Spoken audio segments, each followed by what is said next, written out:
अभी रिसेंटली पाकिस्तान के prime minister Shahbaz शरीफ 5 दिनों के लिए चाइना गए।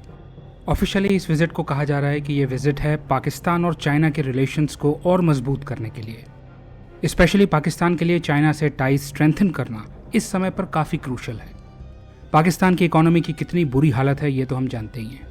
न्यूज़ में आप अक्सर सुनते होंगे कि पाकिस्तान के फॉरेन रिजर्व्स डिप्लीट हो चुके हैं, देश में भारी इन्फ्लेशन है और पाकिस्तान इंटरनेशनल मॉनेटरी फंड के बेल आउट पैकेजेस पर सर्वाइव कर रहा है। कुल मिलाकर इकोनॉमी का काफ़ी बुरा हाल है। तो ऐसे में पाकिस्तान डेस्परेटली चाइना से एड और इन्वेस्टमेंट्स चाहता है। पाकिस्तान के पीएम की पूरी कोशिश है कि चाइना से किसी भी तरह का फाइनेंशियल सपोर्ट मिल जाए ताकि इकोनॉमिक क्राइसिस से डील किया जा सके। मेनली शहबाज शरीफ का फोकस है कि चाइना पाकिस्तान इकोनॉमिक कॉरिडोर को रिवाइव किया जाए। इस प्रोजेक्ट में जो इतने डिलेज हुए हैं, एक तरह से जो ये प्रोजेक्ट स्टॉल हो गया है, इसे आगे बढ़ाया जाए। क्योंकि सीपेक आगे बढ़ेगा तो पाकिस्तान में चाइनीज़ इन्वेस्टमेंट्स आएंगे, जॉब्स क्रिएट होंगी, इंडस्ट्रियल ग्रोथ होगी, ट्रेड बूस्ट होगा। इससे पाकिस्तान की स्ट्रगलिंग इकोनॉमी में कुछ सुधार आएगा। सीपेक हम जानते हैं कि चाइना के बेल्ट एंड रोड इनिशिएटिव का एक इम्पॉर्टेंट पार्ट है। ये चाइना के शिनजियांग प्रोविंस को पाकिस्तान के ग्वादर पोर्ट से लिंक करेगा। ऑब्वियसली इससे ग्वादर पोर्ट की इंपॉर्टेंस बढ़ जाएगी, पाकिस्तान के लिए इंटरनेशनल मार्केट्स की एक्सेस बढ़ जाएगी और साउथ एशिया में पाकिस्तान की इंपॉर्टेंस बढ़ जाएगी। तो पाकिस्तान के लिए तो सीपेक काफ़ी ज़्यादा इंपॉर्टेंट है। साथ ही चाइना के लिए भी सीपेक बहुत इंपॉर्टेंट है। चाइना ऐसे ही इस प्रोजेक्ट में इतना इन्वेस्टमेंट नहीं कर रहा है। सीपेक चाइना के लिए जियोपॉलिटिकली काफ़ी ज़्यादा सिग्निफिकेंट है क्योंकि इससे चाइना ईजिली इंडियन ओशन को एक्सेस कर पाएगा। सीपेक चाइना को अरेबियन सी तक डायरेक्ट लैंड रूट प्रोवाइड करेगा। इससे चाइना अपने ट्रेड रूट्स को डाइवर्सिफाई कर पाएगा और मलक्का स्ट्रेट पर अपनी डिपेंडेंस को कम कर पाएगा। आज के अनसर्टेन और अनप्रेडिक्टेबल जियोपॉलिटिकल क्लाइमेट में हर देश चाहता है कि उसके ट्रेड रूट्स डाइवर्सिफाइड रहें, ताकि अगर किसी रीजन में वॉलेटिलिटी होती है, कोई कॉन्फ्लिक्ट होती है और ट्रेड रूट में कोई ब्लॉकेड आ जाता है, तो उस केस में देश के इंपोर्ट्स और एक्सपोर्ट्स के लिए ऑल्टरनेटिव्स अवेलेबल रहने चाहिए ताकि एकदम से ट्रेड में डिस्ट्रप्शन ना आ जाए। तो ये ग्लोबली अपना इन्फ्लुएंस बढ़ाने के अलावा अपनी वल्नरेबिलिटी को कम करने का और अपने रिस्क को स्प्रेड करने का चाइना का प्लान है। पाकिस्तान और आईएमएफ के बीच में बेल आउट प्रोग्राम के लिए नेगोशिएशंस चल रहे हैं। आईएमएफ के लोन्स ऐसे ही नहीं मिलते हैं, काफ़ी सारी कंडीशंस मीट करनी पड़ती हैं। आईएमएफ के बेल आउट पैकेज के लिए पाकिस्तान को बहुत सारे रिफॉर्म्स करने पड़ेंगे। इकोनॉमी में अंडरलाइंग प्रॉब्लम्स को रेक्टिफाई करना पड़ेगा और आईएमएफ को ये भरोसा दिलाना पड़ेगा कि वो फाइनेंशियली इस सिचुएशन में है कि लोन को रीपे कर पाएगा। जाहिर है आईएमएफ नहीं चाहेगा कि पाकिस्तान को वो जो लोन्स दे उससे पाकिस्तान चाइनीज़ लोन्स रीपे करने लगे।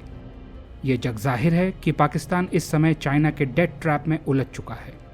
पाकिस्तान की 25% एक्सटर्नल डेट चाइना होल्ड करता है। That's huge. इससे पाकिस्तान के ऊपर चाइना का कंट्रोल काफ़ी ज़्यादा हो चुका है।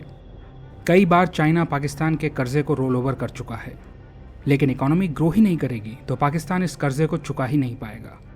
तो पाकिस्तान की कोशिश है चाइना से एड और इन्वेस्टमेंट्स देश में आएँ ताकि वो अपनी डाइंग इकोनॉमी को रिवाइव कर पाए और आईएमएफ और अन्य देशों और इंस्टीट्यूशन से एड ले पाए। इसलिए इस विजिट में सीपेक के अराउंड डिस्कशंस हुए और उसे अपग्रेड करने पर दोनों देशों के बीच सहमति बनी। इस विजिट में पाकिस्तान और चाइना ने मिलकर डिसाइड किया कि सीपेक को एडवांस करेंगे, लेकिन इसे ऑन ग्राउंड एग्जीक्यूट करना इतना आसान नहीं है। बहुत सारे चैलेंजेस हैं। आए दिन पाकिस्तान में चाइनीज़ नेशनल्स के ऊपर अटैक्स होते रहते हैं।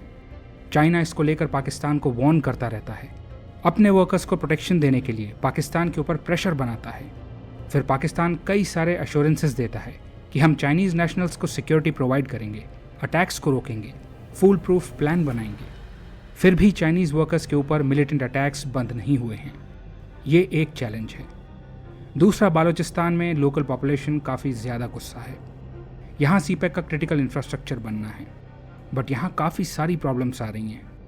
यहाँ की लोकल जनता को बहुत सारे प्रॉमिसेस किए गए थे, जैसे कि इस प्रोजेक्ट के आने से बहुत सारे जॉब्स जनरेट होंगे, सोशल इंफ्रास्ट्रक्चर डेवलप होगा, आपकी क्वालिटी ऑफ लाइफ बेटर होगी। बट एक्चुअली में ऐसा नहीं हुआ है। तो अनफुलफिल्ड प्रॉमिसेस को लेकर यहाँ जनता में काफ़ी आक्रोश है। तो सीपेक के इंपॉर्टेंट लेग को बालूचिस्तान में कंप्लीट करने में पाकिस्तान को बहुत सारे चैलेंजेस फेस करने पड़ेंगे। इन्हीं सब कारणों की वजह से सीपेक दोनों देशों के लिए इतना ज़रूरी होने के बावजूद अब तक पूरा नहीं हो पाया है। इसके बारे में हम लोग 2015-16 से सुन रहे हैं, बट काफ़ी दिक्कतें आ रही हैं। जब तक पाकिस्तान पॉलिटिकल इंस्टेबिलिटी और बालूचिस्तान की सिक्योरिटी सिचुएशन को एड्रेस नहीं करेगा, तब तक गाड़ी आगे नहीं बढ़ेगी। वेरियस अदर इश्यूज तो हैं ही, जैसे करप्शन, मिसमैनेजमेंट, लेकिन मेजरली डिलेज का कारण है पॉलिटिकल इंस्टेबिलिटी और पुअर सिक्योरिटी। तो भले ही दोनों देशों के बीच में कंसेंसस बना हो सीपेक को आगे बढ़ाने के लिए, लेकिन फ्रैंकली स्पीकिंग इसके कंप्लीशन में बहुत सारी अनसर्टेनिटीज हैं। तो सीपेक को रिवाइव करने की बातें ज़रूर हुई हैं, बट इंटेंशन और एग्जीक्यूशन में काफ़ी डिफरेंस होता है। ये देखना काफ़ी इंटरेस्टिंग होगा कि पाकिस्तान कैसे पॉलिटिकल इंस्टेबिलिटी, बालूचिस्तान में सिक्योरिटी कंसर्न्स और अपने डेड बर्डन को मैनेज करता है।